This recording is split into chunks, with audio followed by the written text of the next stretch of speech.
जय हिंद, राधे राधे फ्रेंड्स। कैसे हैं आप लोग? उम्मीद करता हूं कि काफ़ी अच्छे होंगे। फ्रेंड्स, आज से हम एक नया प्रैक्टिस सेट ओपन करने जा रहे हैं।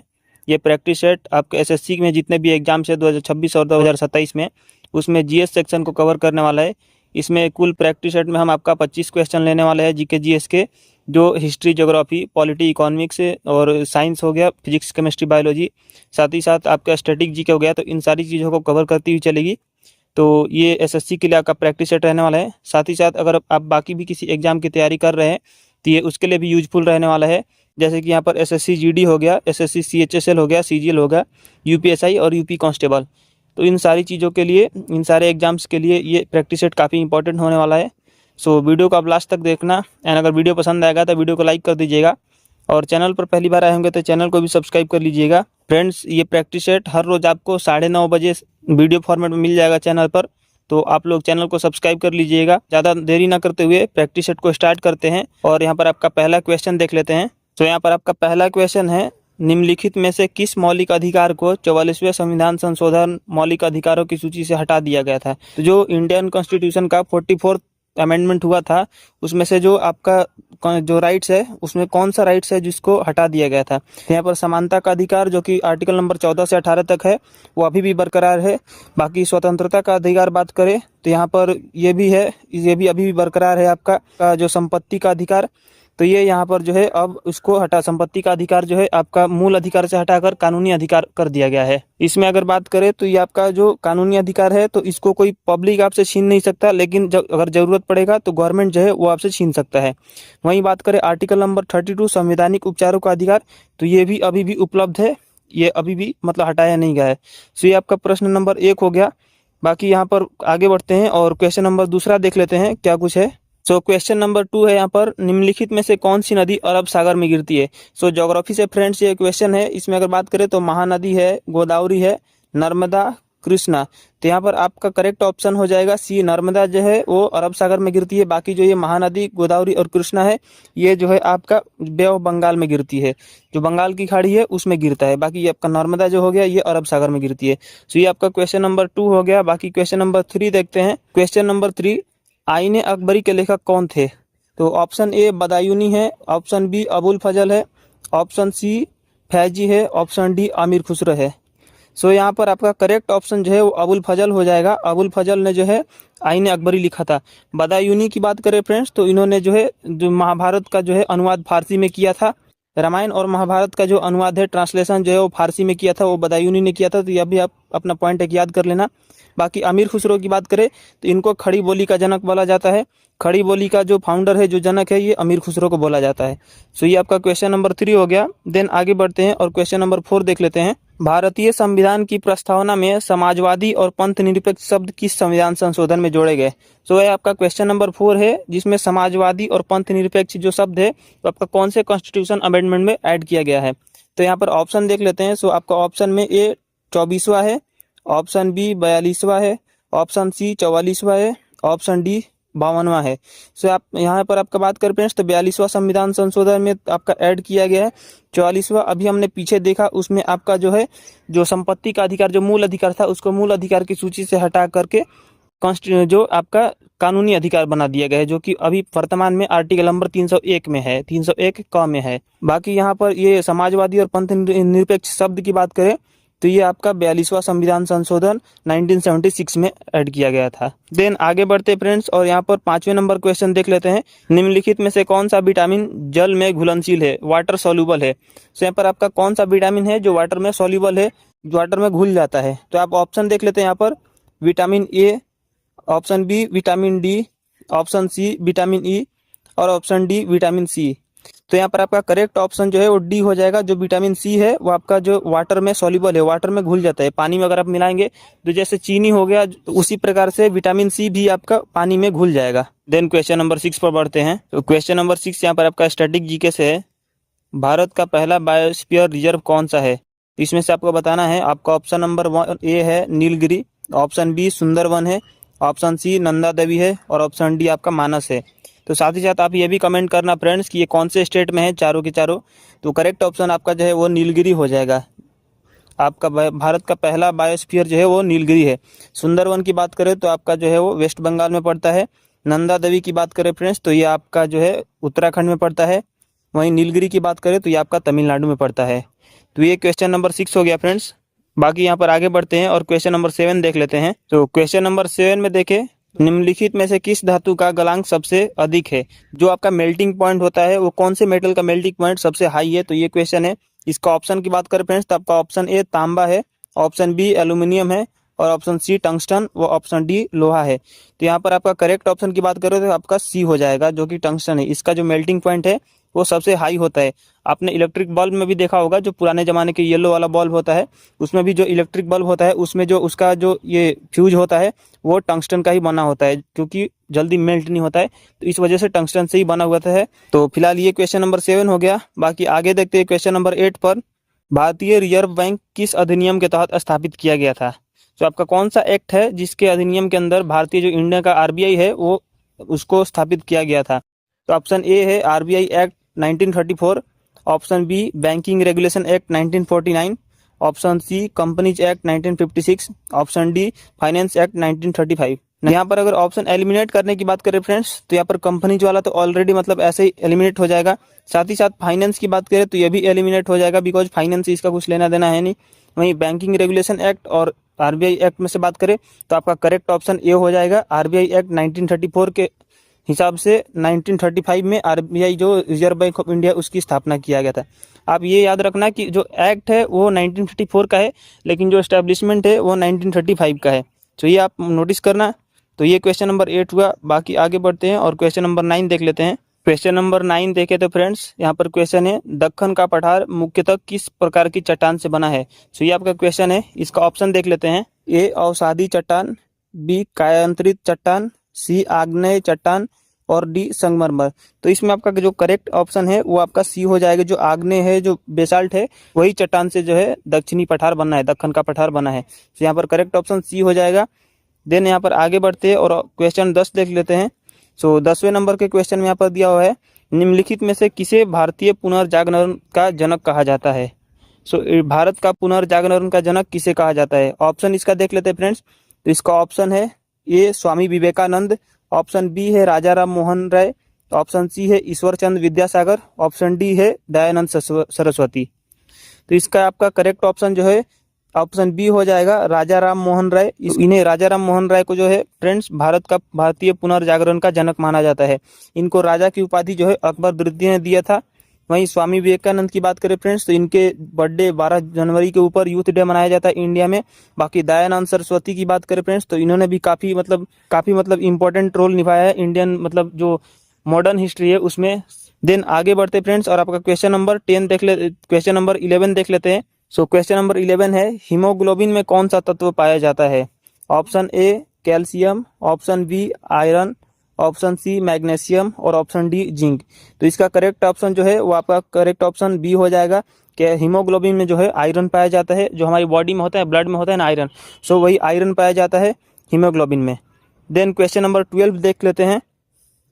निम्नलिखित में से कौन सा टैक्स केंद्र सरकार द्वारा लगाया जाता है?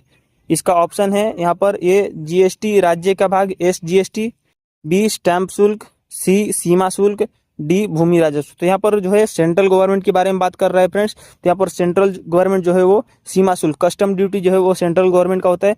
बाकी जो स्टैंप है वो जो स्टेट गवर्नमेंट का होता है। जो भूमि राजस्व है ये भी स्टेट गवर्नमेंट का ही होता है। बाकी जो एसजीएसटी जो राज्य का भाग वो राज्य के पास जाएगा। जो सीजीएसटी जो सेंट्रल का रहेगा वो सेंट्रल के पास जाएगा। तो ये आपका क्वेश्चन नंबर 12 हो गया। देन आगे बढ़ते हैं और क्वेश्चन नंबर 13 देख लेते हैं फ्रेंड्स। काजीरंगा राष्ट्रीय उद्यान किस राज्य में स्थित है? इसका ऑप्शन की बात करें फ्रेंड्स तो आपका ऑप्शन जो है वो ए अरुणाचल प्रदेश, ऑप्शन बी जो है असम है, ऑप्शन सी जो है मेघालय है, ऑप्शन डी जो है वो नागालैंड है। तो इसमें से आपका करेक्ट ऑप्शन जो है ऑप्शन बी हो जाएगा। जो असम है वहाँ पर काजीरंगा राष्ट्रीय पार्क है।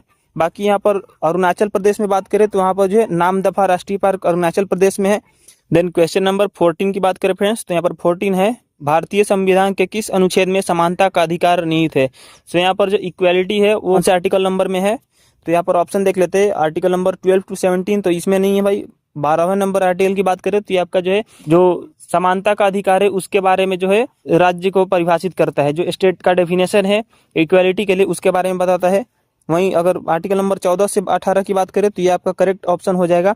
आर्टिकल नंबर 14 से 18 के बीच में जो है समानता का अधिकार है। आर्टिकल नंबर 14 में है कानून के समक्ष समानता, कानून के सामने सभी लोग बराबर हैं चाहे वो कोई भी हो। लेकिन यहाँ पर एक एक्सेप्शन है कि जो इंडिया का या फिर इंडिया का जो प्रेसिडेंट है उनके ऊपर जब तक वो प्रेसिडेंट है तब तक उन पे क्रिमिनल्स केस नहीं चलाया जा सकता है। देन आर्टिकल नंबर 19 to 22 है तो यहाँ पर नहीं है। इसमें जो आर्टिकल नंबर 19 है उसमें बहुत डिफरेंट टाइप के हमें फ्रीडम मिली हुई है। वहीं आर्टिकल नंबर 20 जो है उसे जीने का अधिकार बोलते हैं फ्रेंड्स। वहीं आर्टिकल नंबर 32 से 35 की बात करें तो आर्टिकल नंबर 32 में जो है संवैधानिक उपचार है। आर्टिकल नंबर 32 में तो ये आपका क्वेश्चन नंबर 14 हो गया। बाकी आगे बढ़ते हैं और क्वेश्चन नंबर 15 देख लेते हैं। देन क्वेश्चन नंबर 15 देख लेते हैं फ्रेंड्स। क्वेश्चन नंबर 15 में दिया है निम्नलिखित में से कौन सा ग्रह लाल ग्रह रेड प्लैनेट कहा जाता है। सो यहाँ पर ऑप्शन की बात करें तो ऑप्शन ए जो है वो शुक्र हो जाएगा, ऑप्शन बी बृहस्पति हो जाएगा, ऑप्शन सी मंगल और ऑप्शन डी शनि हो जाएगा। तो इसका करेक्ट जो ऑप्शन है वो फ्रेंड्स आपका ऑप्शन सी हो जाएगा। आपने जो मूवी निकली थी मिशन मंगल उसमें भी देखा होगा कि जब हमारा जो स्पेसशिप होता है जो मंगल ग्रह पर पहुंचता है तो वहां पर जो फोटो भेजता है तो काफी रेड रेड रहता है। बृहस्पति की बात करें फ्रेंड्स तो बृहस्पति सबसे बड़ा ग्रह है। वहीं शुक्र की बात करें तो सबसे गर्म ग्रह शुक्र है। बिकॉज ये आपका क्वेश्चन नंबर 15 हो गया। आगे बढ़ते हैं और क्वेश्चन नंबर 16 देख लेते हैं। चिपको आंदोलन का मुख्य उद्देश्य क्या था। तो ये आपका क्वेश्चन जो है स्टैटिक से या फिर कहे हिस्ट्री से भी हो गया है। यहाँ पर ऑप्शन की बात करें फ्रेंड्स तो ऑप्शन ए आपका जल संरक्षण हो जाएगा, ऑप्शन बी वनों की रक्षा, ऑप्शन सी वन्य जीव संरक्षण, ऑप्शन डी मृदा संरक्षण। तो यहाँ पर चिपको आंदोलन का जो मेन उद्देश्य था वो यहाँ पर ऑप्शन बी आपका करेक्ट है, वनों की रक्षा जो है वो करेक्ट ऑप्शन हो जाएगा। इनके मुख्य अगर आंदोलनकर्ता की बात करें फ्रेंड्स तो यहाँ पर सुंदरलाल बहुगुणा हो जाएंगे। इन्होंने आपका मतलब आंदोलन का नेतृत्व किया था चिपको आंदोलन का। आंध्र प्रदेश से जो ये आपका रिलेट करता है चिपको आंदोलन। तो क्वेश्चन नंबर 17 में भारत में योजना आयोग प्लानिंग कमीशन का स्थान किस संस्था ने ले लिया है।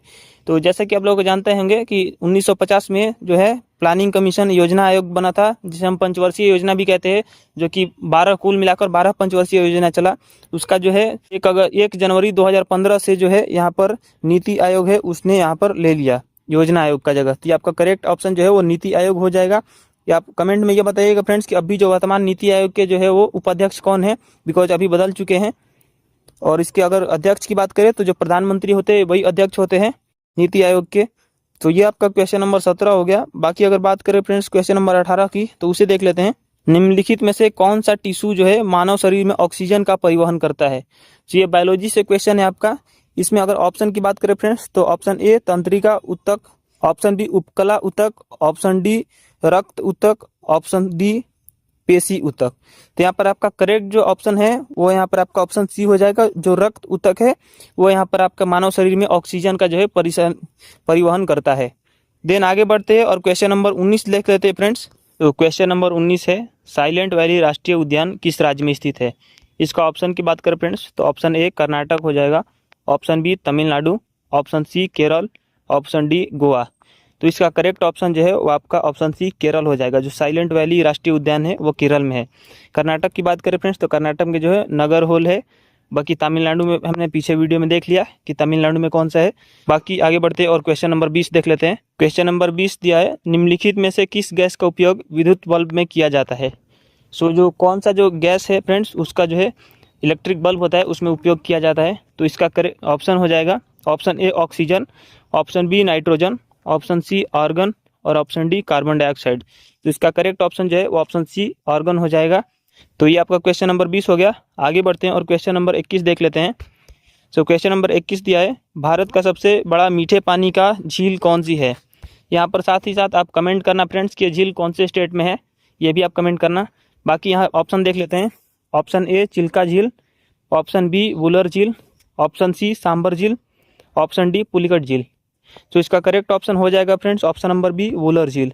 वुलर झील जो है भारत का सबसे बड़ा मीठे पानी का झील है। सांबर झील की बात करें फ्रेंड्स तो सांबर झील आपका राजस्थान में है। वहीं चिल्का झील की बात करें तो चिल्का झील आपका जो है वो उड़ीसा में है। बाकी वुलर झील की बात करें तो वुलर झील आपका जम्मू कश्मीर में JNK में है, वुलर झील आ जाएगा। पुलिकट झील की बात करें फ्रेंड्स तो ये आपका बॉर्डर पर है, जो तमिलनाडु है और कर्नाटक है उसके बॉर्डर पर है आई थिंक पुलिकट झील। तो ये आपका एक क्वेश्चन नंबर 21 हो गया। देन आगे बढ़ते हैं और क्वेश्चन नंबर 22 देख लेते हैं। भारतीय संविधान की 8वीं अनुसूची में वर्तमान में कितने भाषाएं हैं? सो यहाँ पर इंडियन पॉलिटी से क्वेश्चन है, जो अभी करंट में भारत की जो 8वीं अनुसूची है उसमें वर्तमान में कितनी भाषाएं हैं?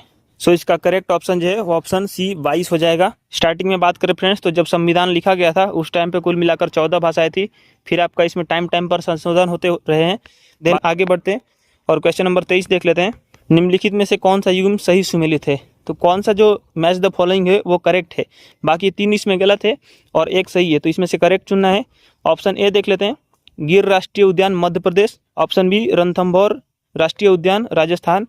ऑप्शन सी, कान्हा राष्ट्रीय उद्यान उत्तराखंड। ऑप्शन डी, पेरियार राष्ट्रीय उद्यान तमिलनाडु। सो इसका करेक्ट ऑप्शन हो जाएगा फ्रेंड्स आपका जो बी है वो करेक्ट है, बाकी के जो है वो गलत है। यहाँ पर गिर राष्ट्रीय उद्यान की बात करें फ्रेंड्स तो ये मध्य प्रदेश में नहीं, गुजरात में है।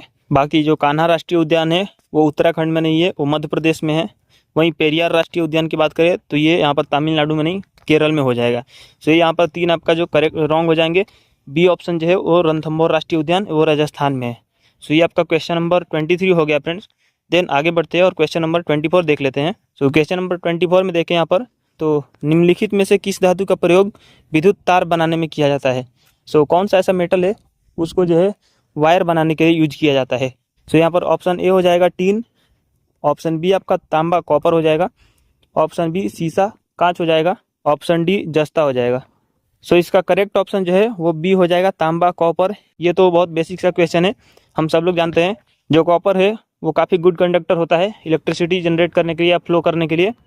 सो यहाँ पर कॉपर हो जाएगा क्वेश्चन नंबर 24 का ऑप्शन। बाकी आगे बढ़ते हैं और क्वेश्चन नंबर 5 लास्ट क्वेश्चन आज के देख लेते हैं। भारत में वस्तु एवं सेवा कर जीएसटी लागू करने के लिए संविधान का कौन सा संशोधन किया गया था? ये लास्ट क्वेश्चन आपका पॉलिटिक्स है। इंडियन कॉन्स्टिट्यूशन में कौन सा अमेंडमेंट था जो जीएसटी के लिए किया गया था? तो इसका ऑप्शन देख लेते हैं। ऑप्शन ए जो है 99 संविधान संशोधन। ऑप्शन बी 100वां संविधान संशोधन। ऑप्शन सी 101वां संविधान संशोधन। Option D 102वां। सो यहाँ पर बात करें ऑप्शन 100 का, जो 100 नंबर का है फ्रेंड्स, ये इंडिया और बांग्लादेश का बॉर्डर है उसके लिए किया गया था। वहीं आपका ऑप्शन सी जो है वो करेक्ट हो जाएगा, 101वां संविधान संशोधन।